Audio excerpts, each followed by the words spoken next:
If you touch that Barrett, you're out of the team for good. That's what Commander Nathan Cole had said. But in Ravenfall Gorge, when the lead sniper went down and every path was locked by enemy fire, Elena Torres, just a medic nobody trusted, stepped forward. The rifle rested under coarse cloth beside supply crates at a forward outpost. To most, it was just a heavy weapon. Too much gun for anyone but a trained sniper. To Elena, it looked like a sleeping predator waiting to be stirred awake. The desert heat shimmered, carrying a silence that felt alive. Around her, SEAL operators joked and checked gear. No one cared about a medic near a rifle until her hand brushed the stock. Before I show you how one medic rewrote the rules in Ravenfall Gorge, hit subscribe and drop a comment. Tell us where in the world you're watching from. We salute every one of you. The line had been drawn. Cross it. And she was finished. Cole's warning hadn't been shouted, but spoken like a casual remark. That was what made it cut deeper. Elena knew exactly what it meant. The Barrett could punch through an engine block at 400 meters. But for her, the touch wasn't about power. It was memory. She slid off one glove, pressing her bare hand against the cold steel. For a breath, the world froze. Her father's voice echoed, "Some weapons aren't meant for you until the world runs out of people sane enough to carry them." 4 years she'd kept her promise to stay in the safe zone, patch wounds, stop bleeding, never cross the line. But the war outside was shifting fast, and soon, the Barrett would be pulled forward with the convoy, heading straight for the gorge. A low boom rolled across the desert. Black smoke rose. The UAV feed crackled, then died jammed. Operators scanned ridges, unease hardening into certainty. Elena's hand lingered on the rifle. She should have stepped away. She didn't. And when the first explosions lit Ravenfall Gorge, the Barrett was no longer in its crate. It had been hauled forward with the gunners, then abandoned beside the wreck of a recon drone when the sniper team was cut down. The medic had touched it once. Now fate would force her to touch it again. They said she had the eyes of a sniper, but Elena Torres chose medicine instead and paid the price of being invisible. She never feared rifles. She simply believed saving lives was nobler than ending them. When she enlisted, she signed on as a combat medic at Fort Ironvale training grounds. That choice branded her instantly the weak link among the Navy SEALs. She was the little sister, liked, but never trusted. When she suggested upgrading medkits for desert conditions, Commander Cole waved her off. When she asked to train with the rifle squad, gunners laughed. "You're a nurse, not Rambo," one recruit joked. "Give Torres a Barrett and she'll sterilize it." Everyone chuckled. Elena only lowered her head and kept taking notes. But what no one saw was how she prepared after hours. She disassembled trauma kits as if they were rifles. She measured the distance from her bunk to the window like a firing lane, quietly. She trained for the day when no one else could. Every soldier carries something personal they never let the world touch. For Elena, it was a small wooden chest hidden beneath her cot. Inside rested 3 items: a ballistics notebook filled with wind and elevation formulas, a torn sniper's scarf, and a faded photograph of her father, James Torres, in the Delta Force community. His name carried weight. To Elena, he was simply Dad, the man who taught her to walk without leaving tracks, and to breathe steady before every shot.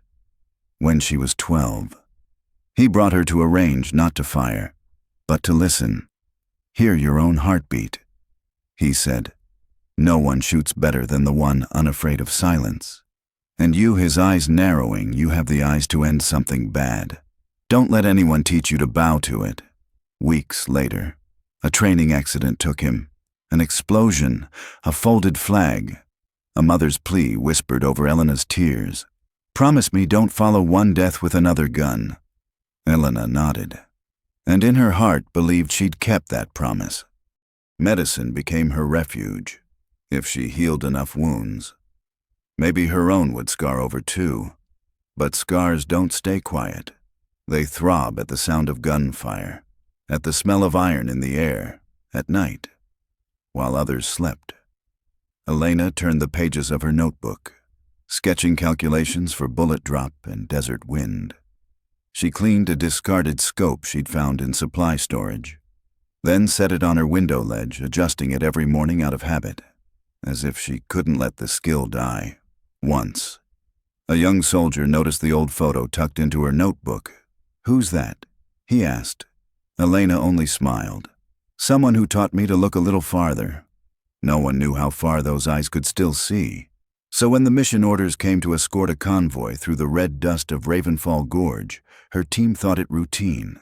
But Elena knew better, because silence, in a place like that, was never safety. It was the warning before the storm. The convoy pushed into the canyon, dust curling into the brutal sky of the Ash Ridge Desert Range. The route looked simple on paper. In reality, it was a trap. The UAV went dark 90 seconds before the first explosion split the earth. Fire poured from unseen ridges. Tires shredded. Vehicles stalled. Snipers were down. And the Barrett, the only weapon that could turn the tide, lay abandoned near the wrecked UAV, inside the medical tent. Chaos reigned, a man choking on blood, another screaming from shrapnel. Elena worked furiously, until a broken voice cut through her earpiece.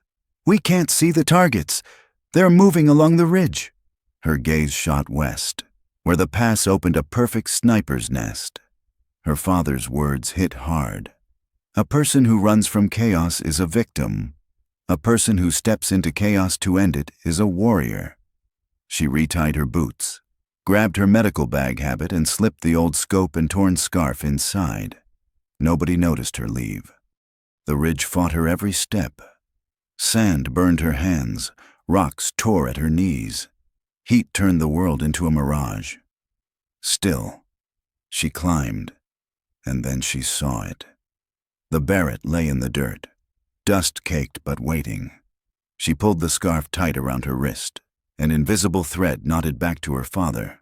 The battlefield faded to silence. She dropped prone, unfolded the stand, and mounted the scope. Instinct guided her hands. Distance 915 meters. Wind drifting left, 3 degrees. 3 enemy figures lined the ridge with grenades. Elena steadied her breath. The same fingers that had measured pulses now tightened on cold steel. The first shot cracked. A target vanished. The second dropped before raising his launcher. The gorge answered with more fire, but for the first time since the ambush began, the fight tilted back. Elena pressed deeper into the dirt. Breath steady. Scope locked. She wasn't waiting for orders anymore. And the canyon below had no idea the medic they'd written off was just beginning to change the war. The SEAL team surged back into motion.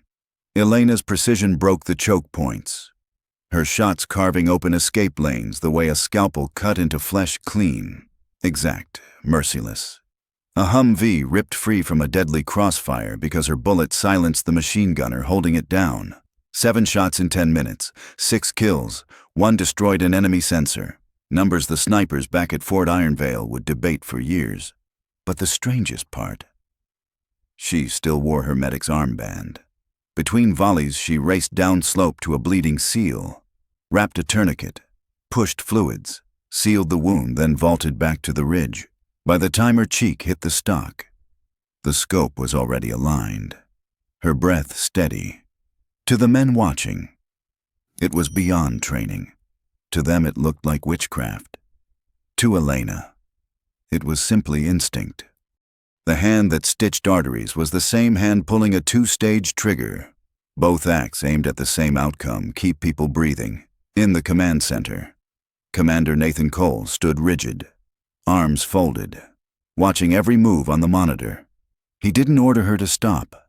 He couldn't, because if he did, he'd have to be the one climbing the ridge in her place, and deep down, he knew he couldn't match what she was doing. Later, a veteran sniper would admit it aloud. "I used to think medics had no place on the front line. That day, Torres proved me dead wrong." Elena didn't shoot to win, she shot to save. Each round was a calculation of physics, pulse, and battlefield intuition. The canyon fell quiet long before dusk. When sweep teams confirmed 0 convoy casualties, the impossible sank in. Not one man lost, not one vehicle destroyed, in a place like Ravenfall Gorge. That bordered on myth. Lieutenant Drake Foster climbed the ridge when the fight was done. He found her sitting against the Barrett, shoulders loose, eyes half closed, not exhausted, peaceful. "I thought you weren't allowed to touch it," he muttered. Elena smiled faintly, not looking at him. So did I. They sat in silence, thicker than the gun smoke, but filled with quiet acknowledgement. She hadn't just broken a rule. She'd rewritten it. That night, her teammates didn't look at her with suspicion. They looked at her with gratitude. In the moonlight, she opened her old medical notebook and wrote a single line. "Today, I used everything I knew, whether a needle or a bullet, to keep them breathing." The news swept the camp. Within hours, the Barrett had saved the convoy. And the one behind it wasn't a sniper, wasn't a decorated marksman. It was Elena Torres, the medic, in the tactical room. Cole replayed the audio 3 times. Foster's voice over comms shooter as Medical 3. Unmistakable. He remembered the day he told her, "Touch that Barrett and you're finished." Now the same Barrett had kept his entire team alive. The debrief room filled, not for the report, but for the truth. Elena sat in the back, dust still clinging to her fatigues, sleeves rolled high. She looked ordinary except for the eyes staring back at her. And when Gunnery Sergeant Marcus Hale stood to speak, the room braced. Because what he said next would decide whether Elena Torres remained a medic or became something else entirely. 16 SEALs walked into Ravenfall Gorge, certain of who belonged and who didn't. By nightfall, only one medic had rewritten the rules. No one interrupted Commander Nathan Cole. He reached into his pocket and held up a coin engraved not with an oak, but with the sharp wings of an iron hawk. "This was meant for a ceremony," he said evenly, voice carrying across the debrief room. "But some people don't need fanfare to be recognized." He walked forward and placed the coin on the table before Elena Torres. The faint metallic clink carried more weight than applause. No cameras, no banners, just quiet truth. That sound changed everything after that day. No one called her the medic anymore. They called her by name, simple, irreversible. The following week, during sniper medical drills, a recruit whispered, "Is she even qualified?" The instructor didn't argue. He only pointed to the scarf pinned above the medical bay door and said, "She's the only one here who pulled the trigger to save the team." The very next day, that same recruit showed up at her bay, not for bandages, but for advice. Elena didn't lecture.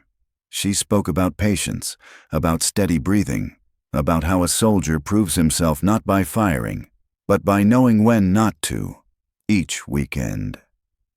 As the sun dipped behind the Ashridge ridges, she left the medical bay door wide so everyone could see the scarf and the note.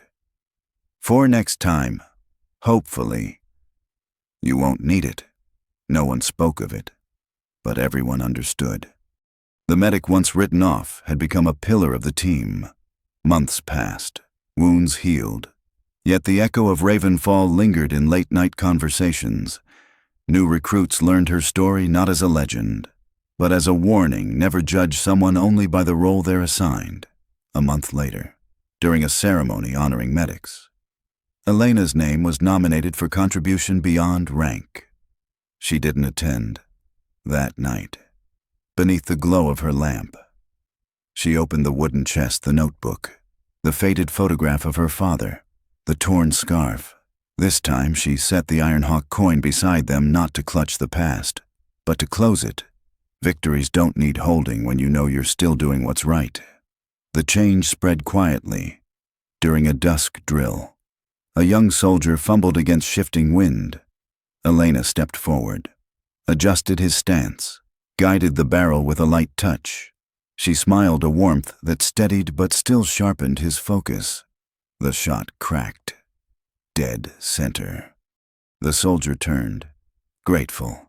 She only nodded. "The wind is never the problem," she said softly. "The problem is who's breathing beside you." Her father's words, now the team's tradition. That evening, Elena opened her notebook one last time and wrote, "Today, Dad, I don't hear the bullets anymore. I only hear my teammates breathing steady." No one witnessed that moment. But by dawn, another sniper's glove hung beside her scarf on the medical bay door.